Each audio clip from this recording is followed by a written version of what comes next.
Salut tout le monde, alors aujourd'hui on va parler de la fièvre de bébé, donc comment la faire baisser, etc. Donc j'ai pas mal travaillé dessus, enfin pas mal, entre guillemets. J'ai essayé de chercher des renseignements que je ne connaissais pas sur internet, essayer de vous trouver des petites astuces, des choses comme ça, euh, pour arriver à vous faire un petit sujet, donc ce sera assez court je pense, sûrement juste quelques minutes. Mais j'ai essayé de faire ce qui me semblait bon. Si vous avez des choses avec lesquelles vous n'êtes pas d'accord, n'hésitez pas à me le dire en commentaire. Ça me permettra de me corriger ou de refaire une autre vidéo s'il y a d'autres sujets dont je n'ai pas parlé. Donc on commence tout de suite. Euh, donc déjà, moi j'ai trouvé qu'il y avait donc certains seuils avant d'appeler un médecin. C'est-à-dire que c'est pas ça y est, votre bébé à 37,5, il faut appeler un médecin.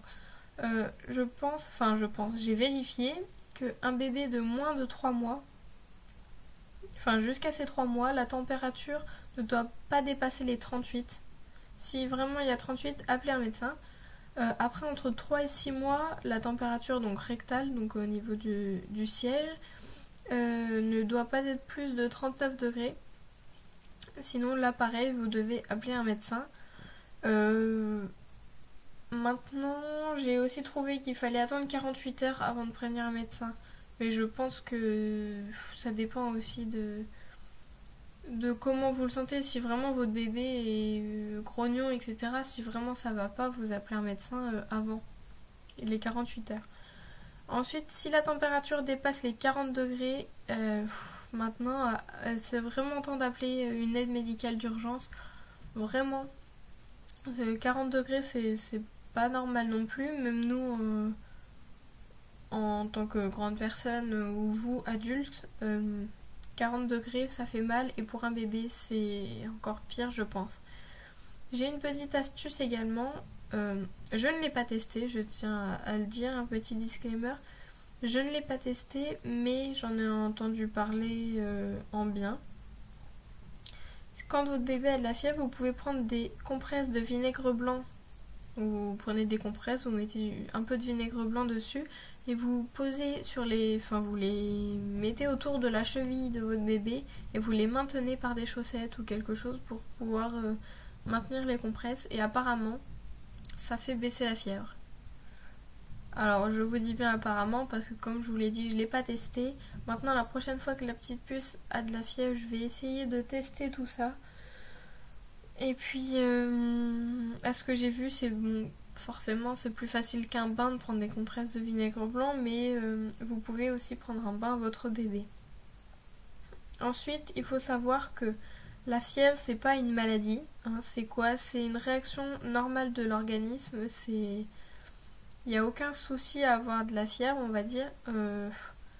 Maintenant, ça fait mal, c'est sûr, ça peut faire mal de la fièvre. Enfin, ça rend pas très de bonne humeur, on va dire. Mais ça peut être causé par tout ce qui est vaccin, enfin surtout pour les bébés. Donc quand votre bébé a un vaccin, donnez-lui du Doliprane ou ce que votre médecin vous prescrira. Surtout demandez l'avis à votre médecin. Enfin, c'est pas me faites pas confiance, mais je suis pas un médecin. Maintenant, moi, je vous donne des conseils. Ce sera peut-être pas pareil pour tous les bébés. Voyez avec votre médecin ce qu'il faut donner à votre bébé après un vaccin, s'il a de la fièvre, etc.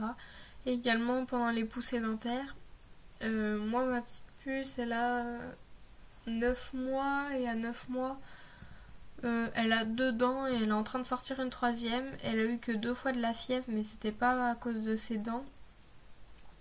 Donc ça peut venir aussi comme ça quand il y a une petite maladie, on va dire, qui arrive. Mais c'est pas grave non plus.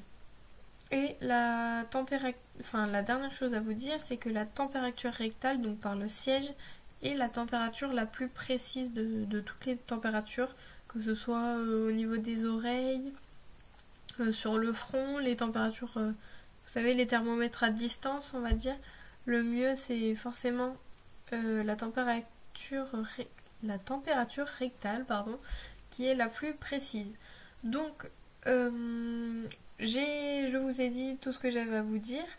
Si vous avez d'autres petits éléments qui puissent compléter cette vidéo, dites-les moi et puis je ferai une deuxième partie pour cette vidéo. Si vous avez également des idées de vidéos que je puisse faire, que je puisse tourner et puis vous, même si je vous les mets en ligne que plus tard, au moins sur certains sujets, dites-le moi. J'ai eu des idées de vidéos déjà, mais j'aimerais en avoir d'autres. Donc si vous en avez d'autres à me donner, n'hésitez pas. Je vous fais de très très gros bisous, j'espère que ça vous aura plu et à très bientôt. Bye.